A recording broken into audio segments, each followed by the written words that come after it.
నమస్తే అండి, నా పేరు doctor Raza, MD homeo.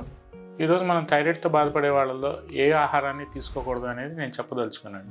First and foremost thing ఏంటంటే సోయాలో ఉండే ఐసోఫ్లేవిన్స్. జనరల్గా ఈ సోయాలో ఉండే ఐసోఫ్లేవిన్స్ ఏం చేస్తూ ఉంటాయంటే మన ఈ థైరాయిడ్ హార్మోన్స్ ఏవైతే టీఎస్హెచ్ లెవెల్స్ ఉంటాయో వాటిని ఇంబ్యాలెన్స్ చేస్తూ ఉంటాయి. సో దాంతోపాటు నెక్స్ట్ అండ్ ఫార్మోస్ట్ థింగ్ ఏదైతే ఉందో కార్న్ అంటే మొక్కజొన్న. ఏదైతే ఇప్పుడు మనకి కార్న్ ఏదైతే జెనెటికల్లీ మోడిఫైడ్ వస్తూ ఉంటుందో ఆ కార్న్ని మనం 100% అవాయిడ్ చేయడం అనేది చాలా ఇంపార్టెంట్ అండి. ఈ కార్న్ తినటం వల్ల కూడా జనరల్గా దీంట్లో ఉండే ఏవైతే మనకి యాంటీ ఇన్ఫ్లమేటరీ కానీ లేదంటే కార్న్లో ఉండే షుగర్ ఏదైతే ఉందో ఆ షుగర్ లెవెల్స్ వల్ల కూడా ఈ థైరాయిడ్ హార్మోన్ అనేది పెరిగే ఛాన్స్ అయితే 100% ఉంటుందండి. సో జనరల్గా ఈ కార్న్ ఏదైతే ఇప్పుడు మనకు వచ్చే మార్కెట్లో వచ్చే కార్న్ ఏదైతే ఉంటుందో వైల్డ్ కార్న్ కాకుండా దాంట్లోంచి జెనెటికల్లీ మోడిఫైడ్ కార్న్ ఏదైతే మనం తీసుకున్నాం దానివల్ల కూడా ఈ థైరాయిడ్ హార్మోన్స్ ఏదైతే టీఎస్హెచ్ హార్మోన్స్ విపరీతంగా పెరిగే ఛాన్స్ అనేది ఉందండి.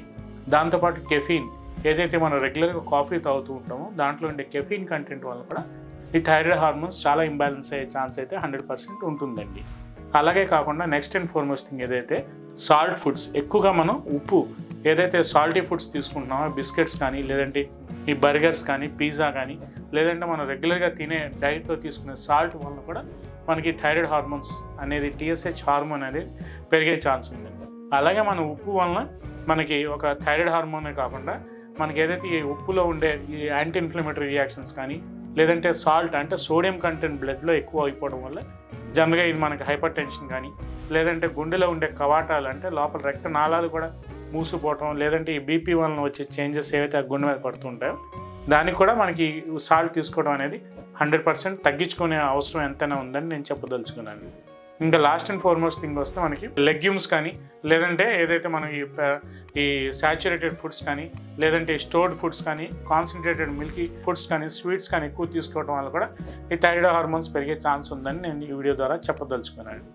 సో ఇవన్నీ ఏంటంటే స్టెప్ బై స్టెప్ అన్నీ అందరికీ ఈ తీసుకోవడం వల్ల అన్నీ వస్తాయని కాదు, జనరల్గా ఎవరికైతే ఈ ఫుడ్ సెన్సిటివిటీ అనేది ఉంటుందో జనరల్గా ఇవన్నీ మానుకోవాల్సిన అవసరం ఎంతైనా ఉంటుందండి. అలాగే యాంటీ ఇన్ఫ్లమేటరీ ఫుడ్స్ ఏవైతే ఉన్నాయో, యాంటీ ఇన్ఫ్లమేటరీ అంటే మన బాడీలో ఇన్ఫ్లమేటరీ గుణాన్ని ఏవైతే పెంచుతాయో అలాగే మనం ఈ సాల్ట్ తీసుకోవడం వల్ల కానీ ఈ కెఫీన్ తీసుకోవడం వల్ల కానీ మనకి కార్టిజాల్ హార్మోన్స్ ఎక్కువగా రిలీజ్ అవ్వడం వల్ల లేదంటే మూత్రపిండాల వల్ల అది ఎక్కువగా ఎఫెక్ట్ అవ్వడం వల్ల కానీ లేదంటే బాడీలో ఈ సోడియం ఎలక్ట్రోలైట్ ఇంబ్యాలెన్స్ వల్ల కానీ సో జనరల్గా ఇవన్నీ మనకి directly or indirectly thyroid hormone మీద ఎఫెక్ట్ అయ్యే ఛాన్స్ 100% ఉందని ఈ వీడియో ద్వారా చెప్పదలుచుకున్నాను.